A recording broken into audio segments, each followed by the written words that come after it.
যখন মানুষ ঈমান আনছে তাদেরকে গর্তে ফালাইতে লাগলো। হাজার হাজার মানুষ ঈমান আনার কারণে তাদেরকে গর্তে আগুন দিয়া পোড়াইয়া দিল জালেম শাসক। সবাইকে পোড়াইয়া যখন শেষ হয়ে গেল, একটা পর্যায়ে একটা মহিলা বাকি ছিল।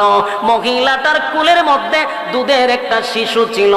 এবার দুধের শিশুটার দিকে তাকাইয়া মহিলাটা চিন্তায় পড়ে গেল, আমি কি আগুনে ঝাঁপ দিব না আগুনে ঝাঁপ দিব না, এইটা চিন্তার মধ্যে পড়ে গেছে।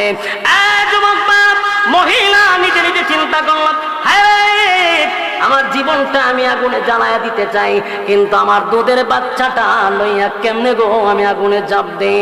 জালেম শাসক দেখলো মহিলার চোখ দিয়া পানি পড়তে লাগলো।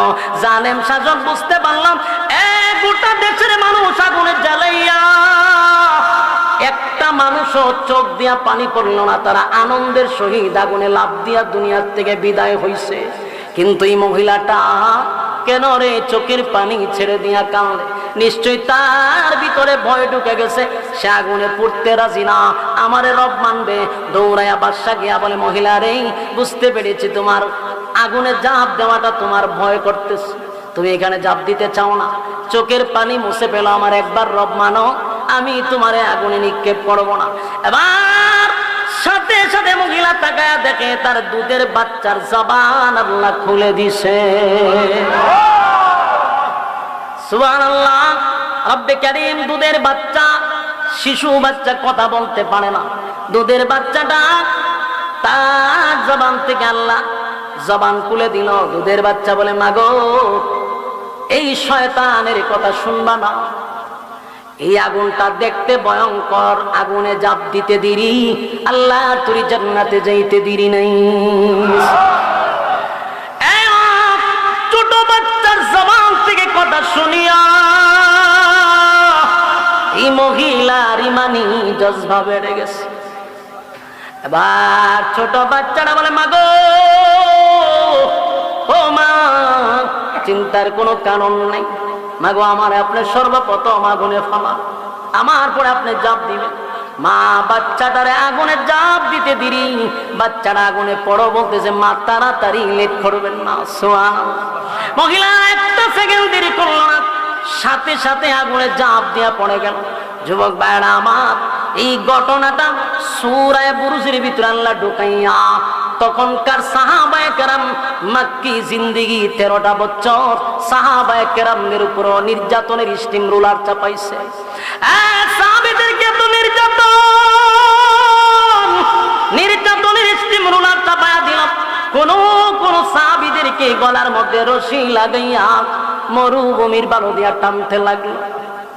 কোন কোন সাহাবীদেরকে জ্বলন্ত কয়লার মধ্যে আবু জাহিল্লার লোকেরা তাকে শোয়া রাখলো। চামড়াগুলি কষে গেছে, গুস্তগুলির ভিতরে কয়লা ঢুকে গেছে। এমন নির্যাতন, কান্না আকাশ বাতাস যেন বাড়ি হয়ে গেল। ওই লোকগুলো নবীজির কাছে গিয়া বলল, নবী গো আর কত, আর বরদাস্ত করতে পারি না। আল্লাহ রাব্বুল আলামিন সূরা বুরুজ নাযিল করিয়া রব্বে কারীম রাসূলের কাছে বলেন, নবী গো আমি 4টা কসম করে বলছি, জালেমদের উপরে আমি আল্লাহর অভিশাপ, এই জুলুম আর নির্যাতন আজকের থেকে নয়, আপনি দুনিয়াতে আসার এত বছর আগের থেকেই জালেম শাসক ছিল, তার নির্যাতনেও মানুষ কালেমা ছাড়ে নাই, ঈমান ছাড়ে নাই। এই সূরা বুরুজ নাযিল হওয়ার পরে সাহাবায়ে কেরামদের ঈমানি জজবা আল্লাহ বাড়ায়া দিছে। যুগে যুগে মানুষের ঈমানি পরীক্ষা হবে, যাদের ঈমান যত বড় যত মজবুত তত ঈমানি পরীক্ষা বাড়ে। কথা কয় না? ঈমানি পরীক্ষা আমার আসতে পারে, আপনার আসতে পারে, কিন্তু পরীক্ষায় উত্তীর্ণ হওয়া দরকার আছে না নাই? আমাদের সামনে যদি এর থেকে ভয়ানক কোনো পরিস্থিতি হয়, আমি আপনাদের কাছে একটা কথাই বলবো, আমরা ঈমানি পরীক্ষায় উত্তীর্ণ হওয়া দরকার আছে না নাই? কথা হয় না? শেষ একটা কথা বলি, আমরা যারা এখন একটা নতুন স্বাধীন দেশে বসবাস করতেছি, ঠিক কিনা?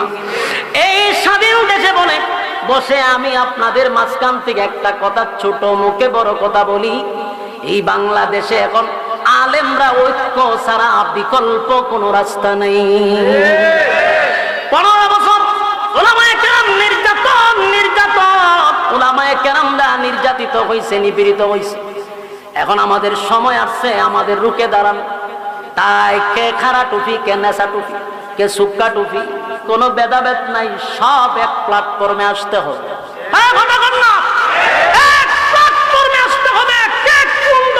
দেখার সুযোগ নাই।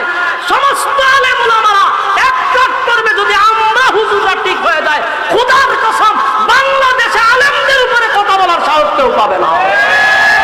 এখনো যদি আমরা ঐক্য না হতে পারি তাহলে কিন্তু এর খেসারত দিতে হবে ইনশাআল্লাহ। তো রাষ্ট্রীয় ওই যে পার্লামেন্টে একজন মন্ত্রী ছিল, এর আবার চোখ একটা দেখে না। তো চোখ দেখে অন্ধ মানুষ এ খবর পাইছে যে এর কাছে গেলে চোখ ভালো হইব। চিন্তা হলো সর্বনাশ, একটা বাস্কবিত্তের টাকা স্বর্ণ লইয়া যুবকের কাছে গেছে, গিয়া কয় এই বাস্কতে স্বর্ণ টাকা পয়সার অভাব নাই, সব তোমার, আমার চোখটা বালা করে দাও। যুবকে কয় চোখ বালা করার ক্ষমতা আমার নাই, যিনি ভালো করবেন তিনি কে?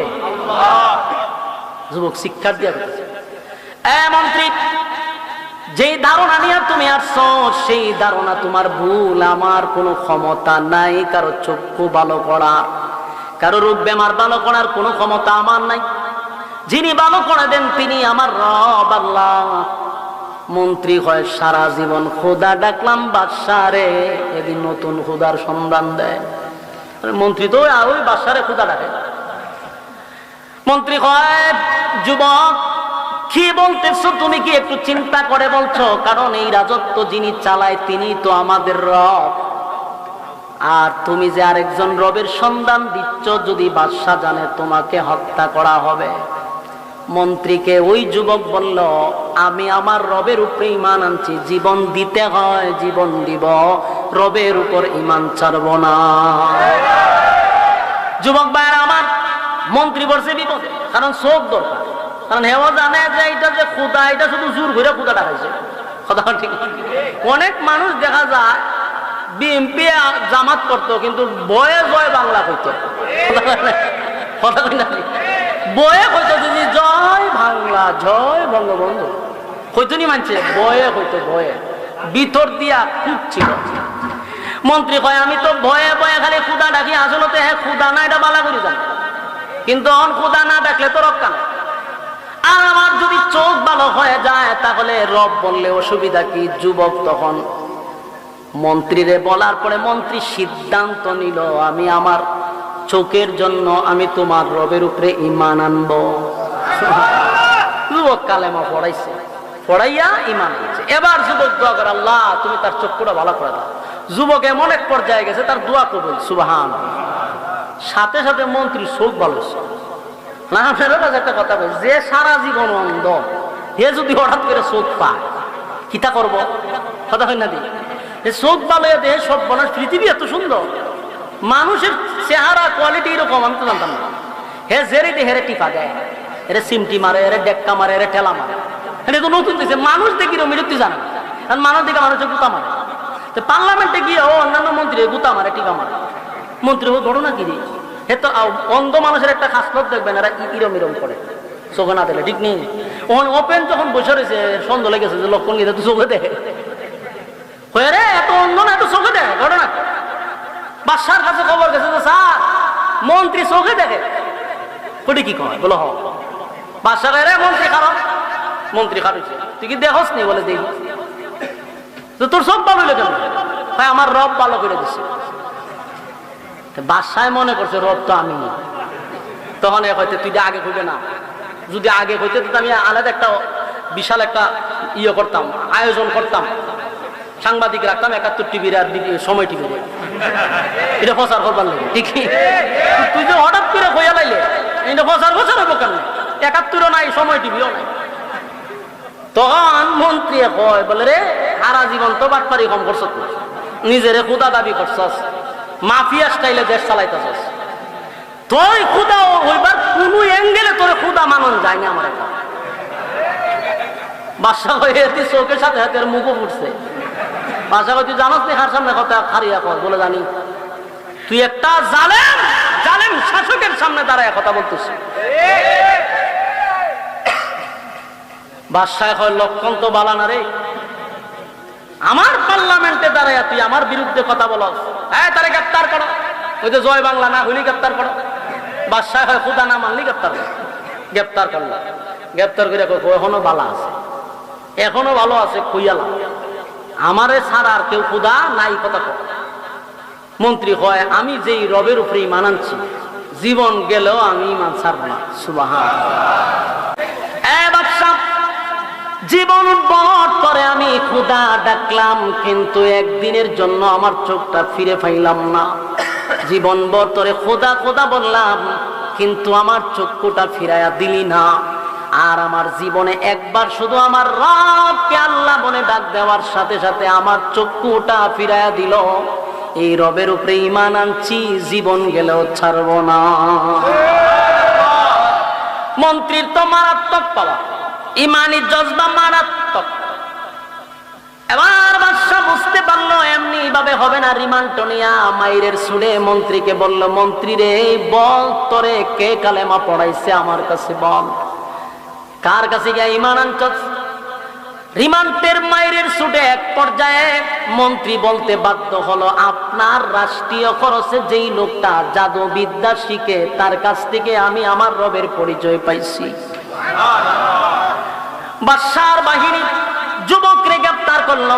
যুবকরে গ্রেপ্তার করিয়া তারপরে যুবকরে রিমান্ডে ঢুকাইয়া মারতে মারতে বলল, যুবকরে বল তুই কি আমারে রব মানুষ না? বলেন না, আমি না তোরে রাষ্ট্রীয় খরচে জাদুবিদ্যা শিখাই, তোরে রাষ্ট্রের অনেক খরচ, আমি চাই না তোরে ফাঁসির কাস্টে ঝুলাই।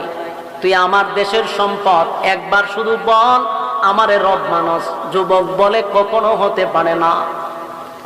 এবার যুবককে রিমান্ডে নিয়ে মারতে শুরু করলো আর বলতে লাগলো, বল তুই কার কাছে ঈমান আনছস? আমারে বাদ দিয়া যেই রবের উপরে ঈমান আনছস সেই রবের পরিচয় কে দিল? যুবক এক পর্যায়ে বলতে বাধ্য হইল যে অমুক পাদ্রী আমারে কালেমা পড়াইছে। ওই পাদ্রীরও গ্রেপ্তার করা হলো। 3 জনকে গ্রেপ্তার করিয়া তারপরে আদালতে তোলা হলো।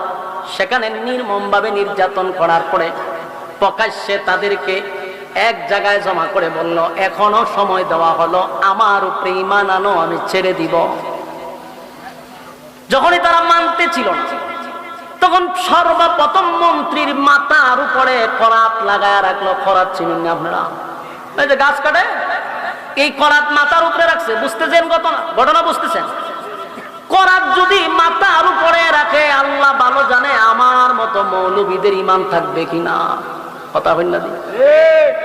মাথার উপরে যদি করাত থাকে আর বলে, তাহলে আমরা কাছে তো যুক্তির অভাব নাই। আমরা ঘুমো যে এখন ছেড়ে দিই, ঈমান পরে আবার খালি মা ফিরালাম। কথা হইল না? আবার এ ফতোয়া দিব না, আল্লাহ রাসূল কইছেন না জান বাঁচানো খরচ, ফতোয়া এ করতে। কিন্তু দেখেন মন্ত্রীর ঈমান কত শক্ত। করাতের সামনে দাঁড়ায়া বলে, বাদশাহ জীবনটা বড় তোরে খোদা ডাকছি না, বুইজা শুই না খোদা ডাকছি আমার রবকে, মানছি আর কোনদিন আমি রবের উপরে ঈমান ছাড়বো না। আমারে করাতের ভয় দেখায় কোনো লাভ নাই। বাদশাহ ভয় দেখাইতে দেখাইতে এক পর্যায়ে অর্ডার দিল, মন্ত্রীর মাথাটাকে 2 ভাগ করে দে। করাত চালায়া দিল। ওই 2 জনকে পাশে রাইকা মন্ত্রীর মাথার উপরে করাত চালায়া দিল। জানেন করাতের কাটা, মাথা 2 ভাগ হয়ে শরীর 2 ভাগ করছে। এই দৃশ্য দেখার পরে অনেক তো এমনি ছেড়ে দিচ্ছে। বরাবর না?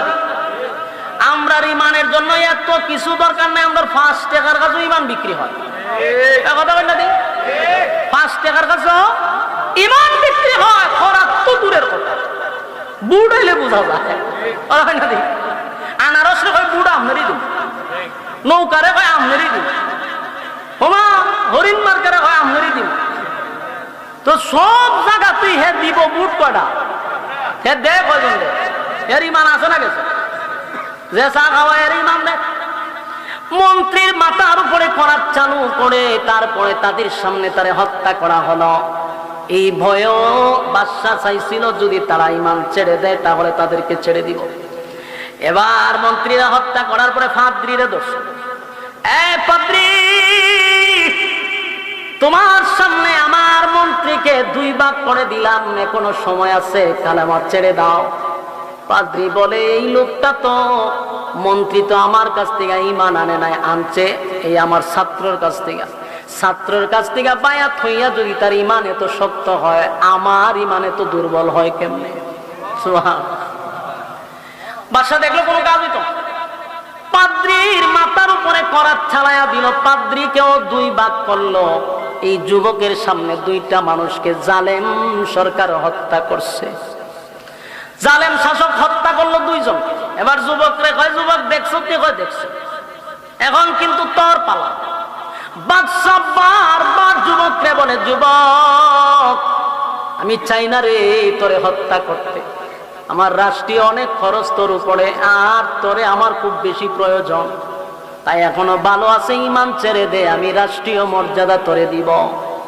যুবকরে বারবার কইতেছে, রে কালেমা ছেড়ে দে, বারবার তারে প্রেসার দেওয়া হচ্ছে, কালেমা ছেড়ে দে। এবার যুবকরে বলতেছে, দুইজনকে হত্যা করছি তোর চোখের সামনে, এখন তোর ফালা, কি করবি সিদ্ধান্ত নে। যুবক কয়, এতক্ষণ আমি দাঁড়ায়া দেখছি, প্রথম যাকে শাহাদাত বরণ করছে সে আমার কাছ থেকে আইসা ঈমান গ্রহণ করছে, আর যারা আপনি হত্যা করলেন তার কাছে আমি ঈমান গ্রহণ করছি। দুইজনকে হত্যা করার মূল পিছন হলো আমার কারণ, কারণ আমি প্রকাশ না হইলে তো তারা প্রকাশ হইতো না। কারণ আমার কারণে এরা দুইজনটা আপনি মারছেন, আর আমি বুঝি আপনার এরকম মাইনা নেব, ভাবলেন কেন? বরং সেই যুবকের বক্তব্য হলো যে এদেরকে যেইভাবে শাস্তি দিচ্ছেন এর থেকে কঠিন শাস্তি দিলেও আমি আপনাকে রব মানবো না। সুবহানাল্লাহ। যুবকের ঈমান কি পরিমাণ! বাদশা কইছিল, একটা বালা কথা কইছিস, তুই যদি ঈমান আনতি না তাহলে এর থেকে কঠিন শাস্তিটাই তোরে দিন। বাদশা প্ল্যান করলো যে একটা কাজ করে, হেরে এমনি হইতো না, কারণ এই দেশের মানুষ আমারে খুদা মানে, এই দেশের মানুষ আমারে জয় বাংলা বইয়া ডাকে, এই দেশের মানুষ আমারে বঙ্গবন্ধুর কন্যা বইলা ডাকে, তো সুতরাং আমারা যারা জয় বাংলা না কয় এদেরকে সাইজ করতে হবে। এখন দেশের মানুষ এই যুবকের অবস্থা দেখে যদি আবার আমারে খুদা মানা ছেড়ে দেয় তাহলে তো আমার জন্য মুসিবত, রাজ্য চালাবো কেমনে?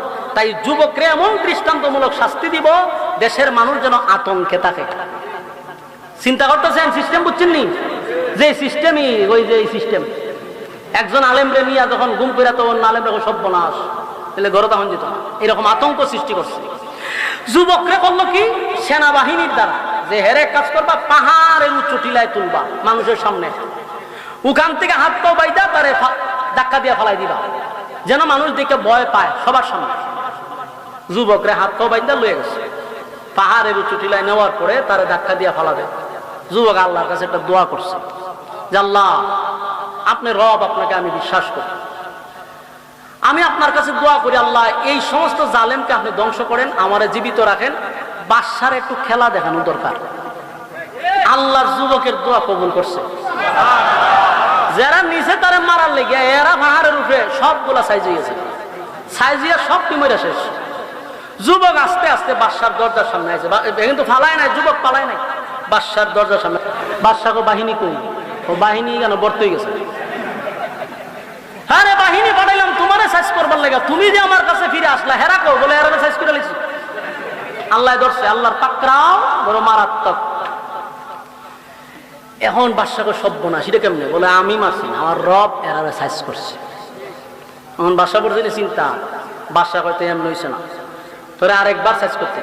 এবার তার আরেক বাহিনী দিয়া যুবকরে হাত পাও বাইন্দা লইয়া গেল সাগরের মাঝখানে, যে ওখানে নিয়া তারে খাইটা তারপরে ফেলাই দিবা, যাতে সে আর বাইসা না উঠতে পারে, ফেটমেন্ট কেটে লইবা।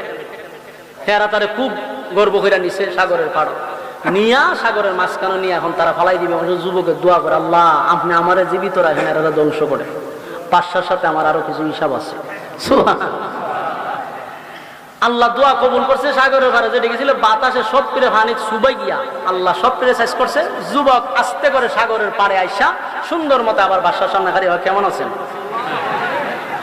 বাদশা কই সর্বনাশ, বাহিনী কই আর তুমি কই? বলে আমি তো সামনে। তো বাহিনী কই? বলে বাহিনী সাগরের ভারো শেষ। যে শেষ তো তোরে ঘর বললে হারাইছে, হারাইলো কেন? বলে আমার রব শেষ করছে। বাদশার ভিতরে একটা ভয় ঢুকছে, বই ঢুকার কথা না, যারে ভাড়ায় ওই শেষ হেদি বাচ্চা ঘটনা কিরে। বাদশা খুব আতঙ্কে আছে, লাস্টে বাইরে আমার কি করার আছে, তোরে তো শেষ করতেই আমার। তো যুবক আমার মারাটা কি তোর বেশি বেশি শখ? বলে হ। কারণ কি? বলে তুই বাচ্চা থাকলে আমার রাজত্ব টিকবে কিনা সন্দেহ আছে। কথা বুঝতেছে? হ্যাঁ কথা বুঝতেছেন? এই যুবক যদি বাচ্চা থাকে তার রাজত্ব চালাইতে সম্ভাবনা আছে, চিন্তার বিষয় আছে। ঠিক তেমনি ভাবে বাংলাদেশের আলেমদেরকে দমন করার একটাই কারণ ছিল শেখ হাসিনা, যে আলেমদেরকে যদি দমন না করতে পারি আমি রাজত্ব চালাইতে আমার সম্ভাবনা খুব কম, এই জন্য চেষ্টা চালাইছিল। এখন যুবকরে মারার বাসার খুব দরকার, যুবক হয়ে খুব বেশি দরকার বলা হয়। বলে ঠিক আছে, তুই আমার এমনি মারতে পারবি না, মারতে যদি হয় আমার পরামর্শ নিয়ে মারতে হবে। কার পরামর্শ? যুবক হয় আমার পরামর্শ নিয়ে আমার মারতে হবে, তুইলে আমার মারতে পারবি না, অনর্থক চেষ্টা করে লাভ নেই। বাদশা কয় ভাই যেমনে খোঁজ এমনে মানতে রাজি, কিন্তু তোরে মারণ লাগবে।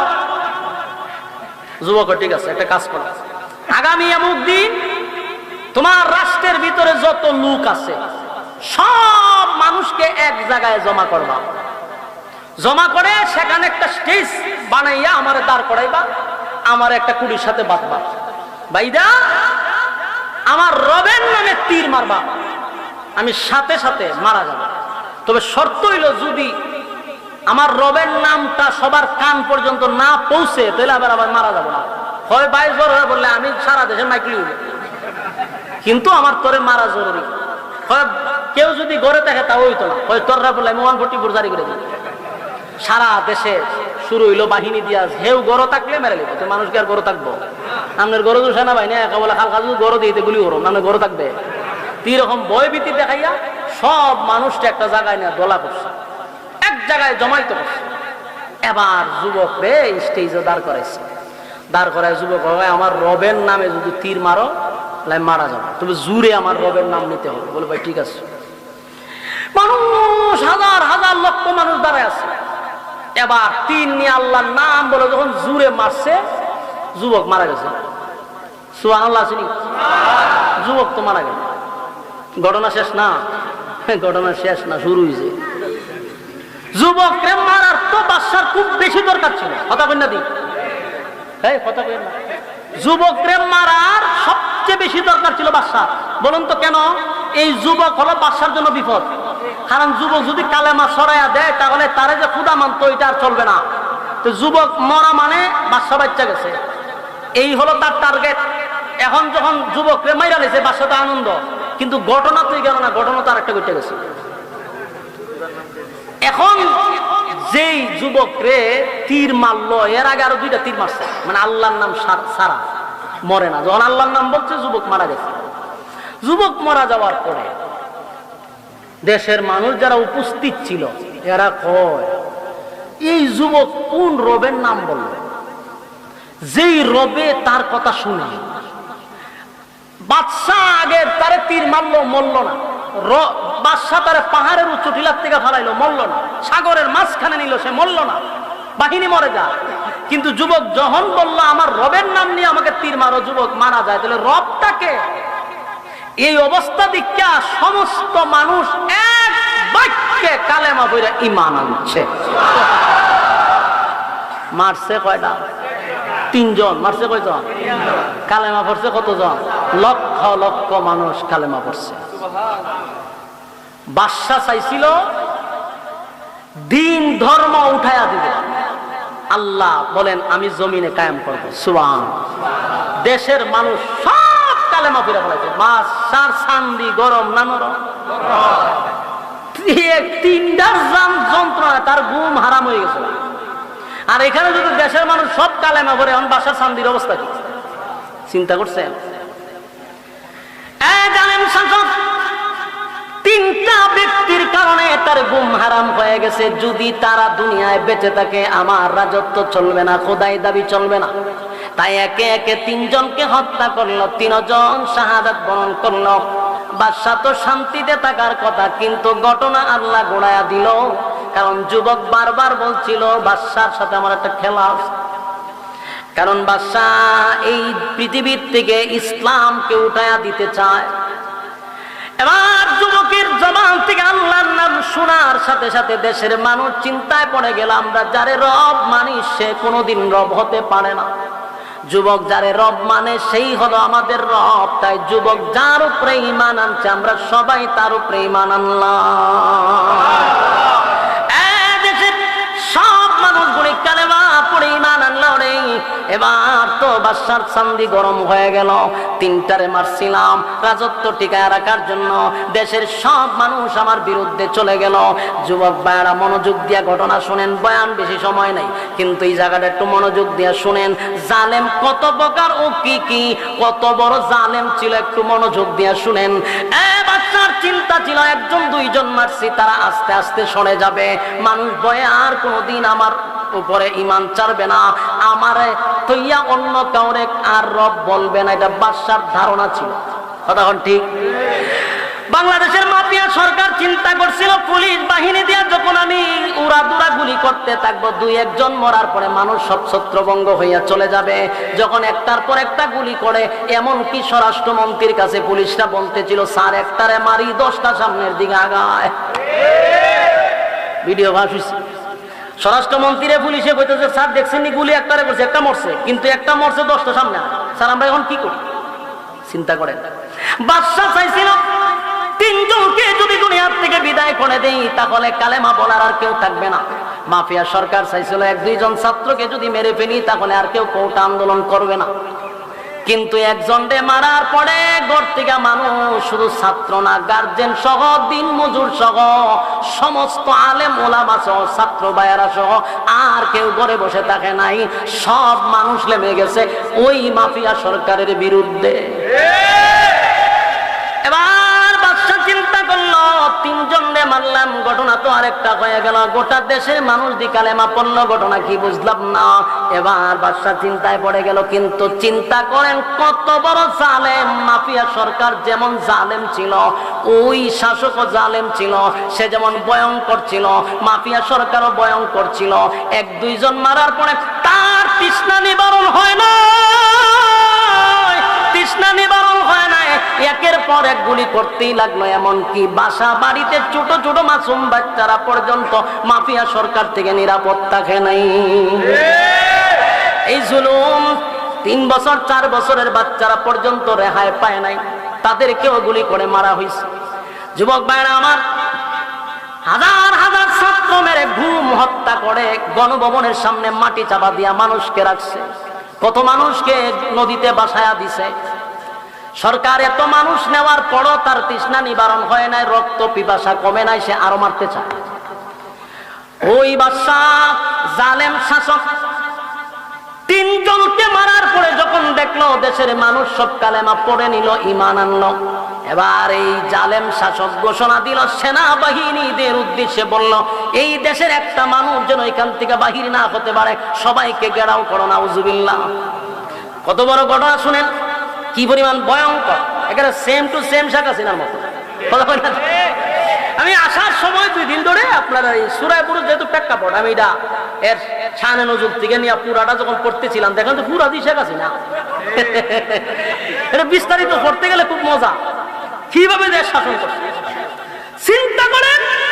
এরপরে ওই দেশের মানুষ যে কালেমা পড়ছে এটা সহ্য করতে পারতেছে না, সেনাবাহিনী একটা মানুষ যেন বাইর না হইতে পারে, সবগুলারে ঘেরাও কর। এর কতই লোক, পুরা দেশের জনগণ সব মেরালাম, কিন্তু আমার গদির বয়ে থাকতে বিষয়টা চিন্তা করছে। শেখ হাসিনা চাইলো জোর দররা বলে সব ছাত্র মেরলাম, 1 লক্ষ মারতে গেলে মেরলাম, যদি সেনাবাহিনী না পল্টি নিত মেরিলে ঠিক নেই, মেরিলে খালি সেনাবাহিনী পল্টি মারছে। সেনাবাহিনীকে 45 মিনিট টাইম দিচ্ছে, আপনার দলের লোক আমার এগুলি করবে আর আমার দলের লোক আপনারা সাইজ করবে। টাইম দিছি 45 মিনিট, যা খাইবার 2 বোন মিল্লা খাই। আমার শেখ হাসিনা হয়তো আমি যে ফুলাল ফুলাল করছিলাম, রুস্ট করছিলাম, যদি খাইতাম না, খা জুতার বাড়ি খা, খাইলে খা তোর বাপের মতো অবস্থা হইবে, তোর হতে আর খাইতাম না, হতে যাই তাড়াতাড়ি বাস। ওই শাসক রাসূল দুনিয়াতে আসার 80 বছর আগে যে শাসক জালেম, সে হয় দেশের মানুষ যেহেতু সবাই কালেমা পড়ছে, সেনাবাহিনী একটাও যেতে দিবা না, সব শেষ করলাম। চিন্তা করেন সে কত ভয়ঙ্কর। দেশের জনগণ মারলে তুই রাজত্ব চলাইবি কেমন? মারালাম। চিন্তা করছেন এই ঘটনা যে বলতেছি, আপনারা ভাববেন না কোনো গল্প, এটা কি গল্প মনে করতেছে? কিন্তু বসা মাদ্রাসা শিক্ষক ছাত্র সব আলেমি কেন, এখানে কি ইচ্ছা এটা কল্পনা করেন, ডাইরেক্ট তাফসীর থেকে কথা হইতেছে, এটা আপনারা কল্পনা করেন না যে হুজুরের ইচ্ছা হইতেছে। এখন চিন্তা করেন কত খারাপ। ওই দেশের মানুষ যদি কালেমা ফিরে লাইছে, টাইম সব মেলাম, সেনাবাহিনীটা সব ঘেরাও করে, সব ঘেরাও করে দিচ্ছে। এবার করলো কি, তার বাহিনী দিয়া বিশাল একটা গর্ত খনন করছে। পাইছেননি গর্ত? কুতিলা আসহাবুল উখদুদ। শুরুতেই বলছিলাম গর্ত খননকারীর উপর আল্লাহর অভিশাপ। কইছিলাম নি গর্ত খননকারীর আমরা পরিচয় করাই দিব। এই গর্ত বাড়িছে, আল্লাহ সাক্ষাৎ কসম কইরা কয় গর্ত খননকারীর উপরে আমি আল্লাহর অভিশাপ। গর্ত ভাইছেন আপনারা? এই জালেম শাসক কয় গর্ত খননকারীর উপরে আমি আল্লাহর অভিশাপ। এখন কয় কুতিলা আসহাবুল উখদুদ। গর্ত খননকারী ওয়ালারা মারা করছে, এরার উপরে আমি আল্লাহর অভিশাপ দিছি। এখন এই জালেম শাসক কয় বিশাল গর্ত খনন করো। বাদশাহ অর্ডার দিছে, শেখ হাসিনা যখন অর্ডার দিছে তখন কি আর থাইমা থাকবো নি? এবার বিশাল গর্ত খনন করছে। গর্ত খনন করার পরে এই জালেম শাসক কি ভয়াবহ অবস্থাটা করছে দেখেন। আন-নারি যাতিল ওয়াকুদ। এই গর্তের ভিতরে আগুন ধরায় দিছে। পাইছেন না আগুন? বুঝলাম দাও দাও করে গর্তে আগুন জ্বলছিল। ওই আগুন লাগাইছে কোথায়? গর্তের ভিতরে। একটা দুইটা নয় গো, 90,000 শিশুরে জবাই কইরা নীল নদে ভাসায়া দিছিল। নীল নদের পানি লাল হয়ে গেছে। এত বড় জালেম ফেরাউন নিজের খোদা দাবি করছে। আমার আল্লাহ সার দিছে রে, কিন্তু ছাইরা দেয় নাই। নমরুদ বেটাগিরি কম করে নাই, নিজের খোদা দাবি করছে, আল্লাহর সঙ্গে যুদ্ধ ঘোষণা করছে, তীর মারছে। আল্লাহ কয় ফেরেশতারা রে, নমরুদ দাদি আমারে মারার জন্য তীর মারছে। ফেরেশতারা কয় আল্লাহ কি করতাম? কয় একটু তীরের মধ্যে রক্ত লাগাইয়া দেন। দিল রক্ত লাগাইয়া। যখন তীরটা আবার নমরুদের কাছে ফিরে আসছে, নমরুদ কয় দেখছত নি আল্লাহ মাইরা ফলাইছি। নাউজুবিল্লাহ। কয় দেখ তীরের মধ্যে রক্ত লাগাইয়া দিছে। এবার খুশিতে ডিজে গানের আয়োজন শুরু করছে, ডান্স লো বাগলো ডান্স। খুশিতে ভাই আল্লাহ মেরে নিয়েছে। নাউজুবিল্লাহ। আল্লাহ কয় তোরে খুশি হওয়ার লাগে আমি রক্ত লাগাইছি, তুই নাচতে থাক। নাচ ইচ্ছা মতো, জোরে এখন ঠিক নেই। হ্যাঁ সৈরা থাক, নাচতে থাক। আল্লাহ ওই সময় বলছে নাচ, কিন্তু ও চিরে আমি তোরে পাকড়াও করবো। কথা কয় না দি? কম না জানাচ্ছে নি? কথা কয় না দি? ফেরাউনকে আল্লাহ সার দিছে, ছাইরা দিছে না। নমরুদ্দারে সার দিছে, ছাইরা দিছে না। নমরুদ্দা নাচছে, রক্ত দেখছে তীরের মধ্যে, এরপরে হ্যাঁ লঙ্গি ডান্স দিছে। আল্লাহ কয় তোরে নাচবার লাগি আমি লাগাই দিছি, নাচতে থাক। তুই কতক্ষণ নাচতে থাক দেখে গেল। শেষে ধরছি নি? কথা হয় না? কেমনে ধরছে? জুতা দিয়া। হ্যাঁ কি দিয়া? জুতা। জুতা লেংরা একটা প্রতিবন্ধী। প্রতিবন্ধী বুঝুননি? এটা কোনো খামের না। এই প্রতিবন্ধী একটা মশা ছিল, কোনো খামও লাগে না। আল্লাহ হয়তো এখন কোনো খামেরই না, এই খামটা করাই আছে। হেরে নমরুদের বম্পাস্টিক মার্কা না খাই দিয়ে ঢুকাই দিছে। এ সুন্দর মতে মগজে গিয়া বইছে। বইয়া আবার জিব্রাইলের সঙ্গে তার একটা সিস্টেম করে দিছে। আল্লাহ জিব্রাইলের ফোন নাম্বার রাখ, যে কোনো সময় তারা ফোন দিবে। জিব্রাইলও হয়ে গেছে যে আপনার দায়িত্ব হইলো এখানে বসে থাকেন, আর মাঝে মধ্যে 1-2টা ইনসুলিন দিবেন, আর কোনো সমস্যা হলে আমার ফোন দিবেন। জিব্রাইলের নাম্বার রাখা বা জিব্রাইল চলে গেল, আর এই প্রতিবন্ধী মশা হত্যান পরে পরে নমরুদ্দার একটা সুই ঢুকায় আর বাইর করে। যখন সুইটা ঢুকায় নমরুদ্দার 3টা নাচ দেব গরুটা নাচে আর ইতে থাকে। আল্লাহ ভাই আগে নাচছিলে লঙ্গি ডান্স, এখন কি নাচ দেয়? নাচতে থাক। যখন নাচ শুরু করছে অবস্থা তো খুব খারাপ। আপনি বুঝুননি মগজ একটা কামড় দিলে কিরম লাগলো? সর্বনাশ। এটা যে সুই ঢুকায় আবার ওই প্রতিবন্ধী মশাগুলা যারা একটু প্রতিবন্ধীতে বেরিয়ে বিতলাটা হয় বেশি। কথা ঠিক নেই? এক তো প্রতিবন্ধী মশা কতক্ষণ ভরে ভরে এটা করে। জিব্রাইল কয় এত গণ না, একটু আস্তে আস্তে কর। তুই যেভাবে মারা শুরু করছ হেতে তো একবার নাইস থাকবো, কিছু নাইস দেখ, কিছু নীরব থাকতে দেখ। তখন আস্তে আস্তে একটা সুইটা ঢুকায় আবার বাইর করে। তখন এত তাপাইতে হাতে উঠে ব্যথা। একজন লোক রাখছে কর্মচারী, তো তুই তোর কাজ কিতা? তোর কাজ হইলে খালি আমারে তাপা দিবি। তখন তাপা দিল দুঃখ পায়, লাড়িতে বাড়ি দিল দুঃখ পায়। তখন হঠাৎ করে একদিন হে ব্যথা সহ্য না করতে পেরে জুতাটা মারছে বাড়ি। হ্যাঁ নিজের জুতা দিয়ে মারি মারছে, মাইরা দে এটা ছেড়ে দিছে, খুব আরামও হয়েছে। জিব্রাইল সাথে সাথে ফোন করে কইল যে এখন যে জুতাটা বাড়ি দিছে, এইরকম জুতাটা বাড়ি দিলে সাথে সাথে আপনি ছেড়ে দিবেন। তখন মজা করে ঠিক আছে স্যার এই কাজই করতে হইব। তখন হ্যাঁ একজনে চাকরি দিছে যে হুন আমি অন্য কিছু বাড়ি দেওয়ার দরকার নাই, এটা বাড়ি দিলে খুব আরাম লাগে। তখন এ বেচারা চিন্তা করলো যে চাকরি তো একটা মজার চাকরি হয়েছে, বেতন দেব আর না দেব যেই চাকরি আমি পাইছি। কারণ আচ্ছা মনে করেন মাফিয়া সরকার রে যদি আমারে কইতো যে আপনার চাকরি হইলো খালি জুতা দা, আমি বেতন চাইলাম হইলে সব বনাস কত লাখ টাকা দিয়ে ডুবতে গই চাকরি দিই দেখুন আমার। এই লোক চিন্তা করছে যে যাক সুযোগে পাইছে এরা হতন বাইরে এলো চাকরি পাওয়ার পরে হেতু প্রথম আনন্দে আনন্দে টাসটুস করে বাড়ি মারি। বিভিন্ন দেশ থেকে যখন তার কাছে মানুষ আসছে, যেহেতু প্রেসিডেন্ট ছিল, বিভিন্ন দেশের এমপি মন্ত্রীরা বসলে পরে যখন হয়তো বাড়িতে চাষ করে জুতা বাড়ি মারত। তো বিভিন্ন দেশের কূটনীতিকরা কয় সব বনাস এত বড় নির্লজ্জ বেহায়া, এর এদিকে কর্মচারী জুতা দা পিঠা, এর সাথে কি এর বৈঠক মানুষ যেত। এই জুতার বাড়ি চাকরি অনেকদিন করার পরে এখন ও বিরক্ত হয়ে গেছে, কত বেরিবে বেচারা বাথরুম করতে পারে না, অর্ধেক বাথরুম তো বাড়ি দিয়ে আবার বাথরুম ভরণ লাগে, খাইতে গেলে অর্ধেক বাড়ি দিয়ে আবার খাইতে গেলে এখন বিরক্ত না, এমন বিরক্ত যে সব বনাস হতাম তো খুব শখে আমি চাকরি নিলাম রে, এখন তো ঠিক মতো 1 মিনিটের বেশি বাথরুমও করতে পারি না, হেরে বাইরে কোন সময় বাথরুম করুন কোন সময় পড়ছে মহামসিবত। শেষে কয়েছে আমি তো এমন শেষ চাকরি ছাইরা দিল আমার মারে লিব, আর চাকরি ছাইরা দিল মারবো, চাকরি করলো আমার ইচ্ছা করতো তো আমি মরে যাবো। তো এর একদিন আমার একদিন যা করে আল্লাহ, একদিন সিদ্ধান্ত নিয়েছে জুতা তার বেরিতাম। একদিন বিরক্ত একটা মুগুর লইছে, মুগুর বুঝুননি, মুগুর লইছে ইচ্ছা মতো লইয়া দাঁড়ে বই রয়েছে। তো কয় রে বাড়ি মার, যে কইছে বাড়ি মার, জুতাটা তো মুগুরটা লইয়া যত কান শরীর শক্তি আছে একটা বাড়ি মারছে। বাড়ি মারার পরে মাথা 2 ভাগ হয়ে গেছে। মশা ছায়া দিয়ে উঠে ছাদ নাই, মশা চিন্তা করছে যে এরকম নোংরা পরিবেশে তো আমার থাকার কথা না। জিব্রাইলে ফোন দেখো স্যার এটা কি তা করেন বলে তোর চাকরি শেষ, লেঙ্গা মশা চলে গেল, নমরুদ্দা শেষ। বলুন তো দেখি আল্লাহ সার দিছে ছেড়ে দিছে? এমন সাইজ করছে জুতা দা, কথাখন ঠিক নেই। 45 মিনিটের ভিতরে যদি আফা না যাইতো তাহলে নমরুদের থেকেও বেশি হইতো। নমরুদ দেখাইছে একটার বাড়ি 18 কোটি মানুষের বাড়ি হইতো, ঠিক কিনা বলে? এর খবরটা বালা, খবরটা বালা। তো কপাল আবার অত বালা কইেন না, এই বাড়ি আল্লাহ কপাল দেখো রাখতে পারে। নমরুদ দ্বারা শেষ করছে। আল্লাহ কয় নাচতে থাক, যারা নাচছে এরা আল্লাহ নাচতে থাক। কারণ গুড়ি যখন গুড্ডি চিনুনি এটা আকাশের টাকা আমরা শুরুবেলা উড়াইছি, এটা উড়াইলে এমন বাপ একটা বাপ লয় বোঝা যায় এমন দূর গেছে দেখাও জানে আইতু চাই লেঙ্গুল নাচায় কমন নাচায় যে ডেম কিয়া, কিন্তু হে জানে না যে নাড়াই যে মালিকের হাতে।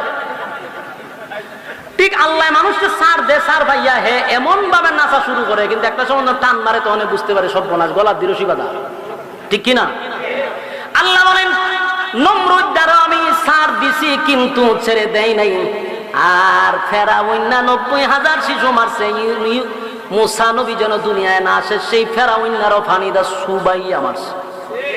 সুবানি চিনুননি?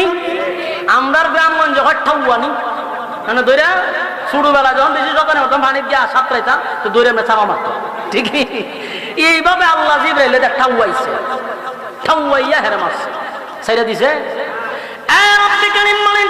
ছেড়ে দেই না কিন্তু সার দেই, ছেড়ে দেই না, ঠিক কিনা বলেন? রব্বে কারীম বলেন সার দেই ছেড়ে দেই না।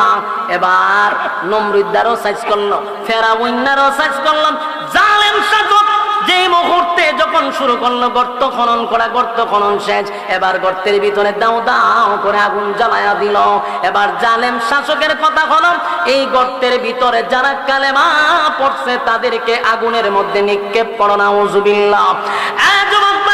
হৃদয় বিদারক ঘটনা, যেই ঘটনা আল্লাহ সূরা বুরুজের ভিতরে ঢুকাইয়া নির্যাতিত মুসলমানদেরকে আল্লাহ সান্ত্বনা দিছিল। সাহাবায়ে কেরামদেরকে এই ঘটনা শোনাইয়া শোনাইয়া তাদের ঈমানটা আল্লাহ তাজা করে দিছিল।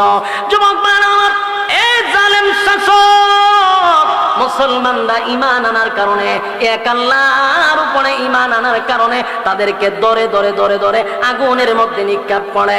আন্নারি যাতিল ওয়াকুদ, গর্তের ভিতরে দাও দাও করে আগুন জ্বলছিল। ওই যে জালেম শাসক গর্তের ভিতরে আগুন ধরাইয়া দিছিল। এরপরে একজন একজন করে ইমানদারকে আগুনের মধ্যে নিক্ষেপ করতে লাগলো। ইযহুব মা'আদাইহা কুউদ, এবং গর্তের কিনারায় বেঈমানরা বসেছিল। গর্তের কিনারায় কারা বসেছিল? বেঈমানরা গর্তের কিনারায় বসে বসে তারা আনন্দ ফুর্তি করছিল। যুবক ভাইরা রে, বাংলাদেশের আয়নাগরের কাহিনী অনেকেই জানছি। আয়নাগরের যারা আছে তারা বলতো আমরা প্রতিদিন শুধু মানুষের চিৎকার শুনছি, মানুষের কান্নার আওয়াজ শুনছি, মানুষের আর্তনাদ শুনছি, জোরে জোরে মানুষ চিৎকার দিত। এর পাশে কিছু সরকারের দালালগুলি বৈশা বৈশা মদ্যপান করত। ঠিক তেমনি ভাবে জালেম শাসক যখন গর্তের ভিতরে আগুন ঢুকায়া দিল, ইমানদারকে আগুনের মধ্যে নিক্ষেপ করলো, গর্তের কিনারায় বসে বসে তখনকার জালেম শাসকের লোকেরা মদ্যপান করে আনন্দ উল্লাস করছিল। আল্লাহ রাব্বুল আলামিন সেই কথাগুলি সূরা বুরুজের মধ্যে আল্লাহ জানায়া দিলেন, সাহাবায়ে কেরামদেরকে সান্ত্বনা দিলেন। ওহুম আলা মা ইয়াফআলুনা বিল মুমিনিনা শুহুদ। ঈমানদারের সাথে যা কিছু হয়েছিল তারা কিন্তু বৈশা বৈশা তার নিজের চোখকে দেখছিল। আল্লাহ রাব্বুল আলামিন সেই সময়টাতে এমন ভয়াবহ পরিস্থিতি, যুবক ভাইরা, যখন মানুষ ঈমান আনছে তাদেরকে গর্তে ফালাইতে লাগলো। হাজার হাজার মানুষ ঈমান আনার কারণে তাদেরকে গর্তে আগুন দিয়া পোড়াইয়া দিল জালেম শাসক। সবাইকে পোড়াইয়া যখন শেষ হয়ে গেল, একটা পর্যায়ে একটা মহিলা বাকি ছিল। মহিলাটার কুলের মধ্যে দুধের একটা শিশু ছিল। এবার দুধের শিশুটার দিকে তাকাইয়া মহিলাটা চিন্তায় পড়ে গেল, আমি কি আগুনে ঝাঁপ দিব না আগুনে ঝাঁপ দিব না, এইটা চিন্তার মধ্যে পড়ে গেছে। মহিলা নিজে নিজে চিন্তা করলাম, আমার জীবনটা আমি আগুনে জ্বালায়া দিতে চাই, কিন্তু আমার দুধের বাচ্চাটা লইয়া কেমনে গো আমি আগুনে ঝাঁপ দেই। জালেম শাসক দেখলো মহিলার চোখ দিয়া পানি পড়তে লাগলো। জালেম শাসক বুঝতে পারলাম গোটা দেশের মানুষ আগুনে জ্বালাইয়া একটা মানুষও চোখ দিয়া পানি পড়ল না, তারা আনন্দের সহিত আগুনে লাফ দিয়া দুনিয়ার থেকে বিদায় হইছে। কিন্তু এই মহিলাটা কেন রে চোখের পানি ছেড়ে দিয়া কাঁদে? নিশ্চয় তার ভিতরে ভয় ঢুকে গেছে, সে আগুনে পড়তে রাজি না, আমারে রব মানবে। দৌড়াইয়া বাদশা গিয়া বলে, মহিলা রে, বুঝতে পেরেছি তোমার আগুনে ঝাঁপ দেওয়াটা তোমার ভয় করতেছে, তুমি এখানে ঝাঁপ দিতে চাও না, চোখের পানি মুছে পেলো, আমার একবার রব মানো, আমি তোমারে আগুনে নিক্ষেপ করবো না। এবার সাথে সাথে মহিলা তাকায়া দেখে তার দুধের বাচ্চার জবান আল্লাহ খুলে দিছে। সুবহানাল্লাহ।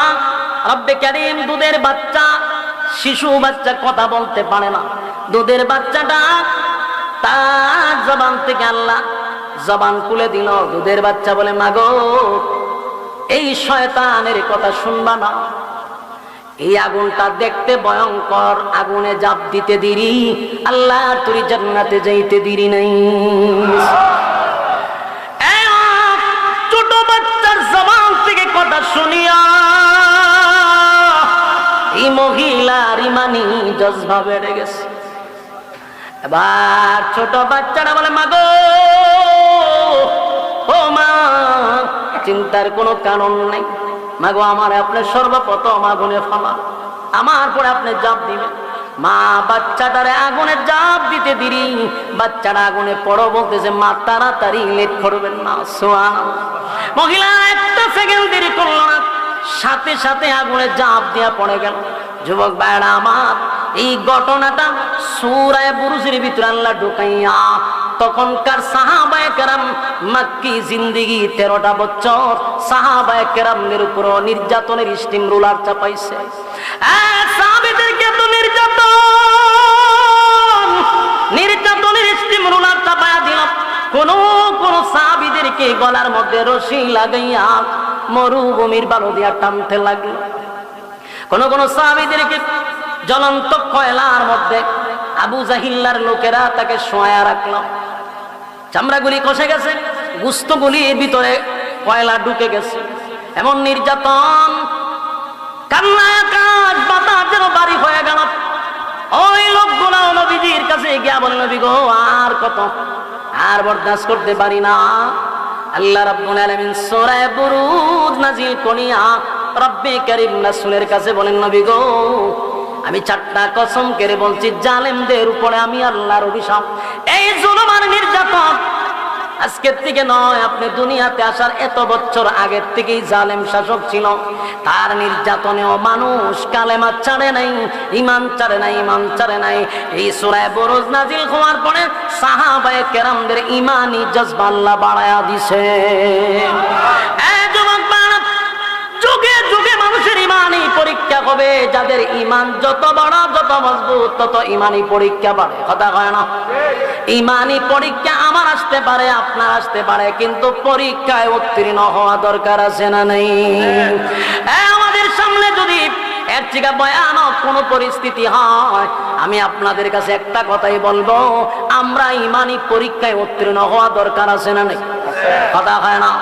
শেষ একটা কথা বলি, আমরা যারা এখন একটা নতুন স্বাধীন দেশে বসবাস করতেছি, ঠিক কিনা? এই স্বাধীন দেশে বসে আমি আপনাদের মাঝখান থেকে একটা কথা, ছোট মুখে বড় কথা বলি। এই বাংলাদেশে এখন আলেমরা ঐক্য ছাড়া বিকল্প কোনো রাস্তা নেই। 15 বছর উলামায়ে কেরাম নির্যাতন, উলামায়ে কেরামরা নির্যাতিত হইছে, নিপীড়িত হইছে। এখন আমাদের সময় আসছে আমাদের রুখে দাঁড়ানো। তাই কে খাড়া টুপি, কে নেশা টুপি, কে সুক্কা টুপি, কোনো ভেদাভেদ নাই, সব এক প্ল্যাটফর্মে আসতে হবে।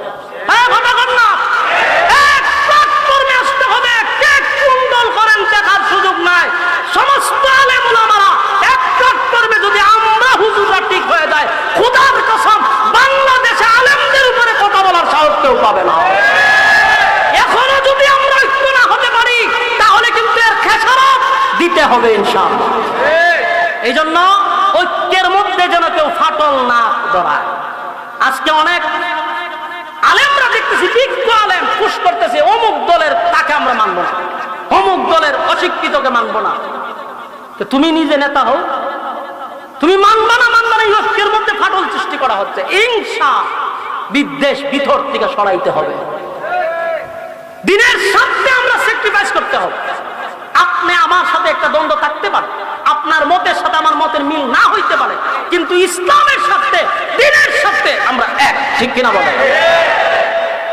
আমার সাথে আমার ওয়াজ আপনার ভালো না হই লাগতে পারে, আমার আপনার পছন্দ না হইতে পারে, কিন্তু সোশ্যাল মিডিয়াতে আপনার বিরুদ্ধে আমি লেখালেখি এই জন্য করবো না, কারণ সোশ্যাল মিডিয়াতে রামবামরা থাকে, আমার দুশ্মন থাকে, ইসলামের দুশ্মন থাকে, তারা যেন সুযোগ না নিতে পারে, এই ব্যবস্থাটুকু আমরা করে দিব না।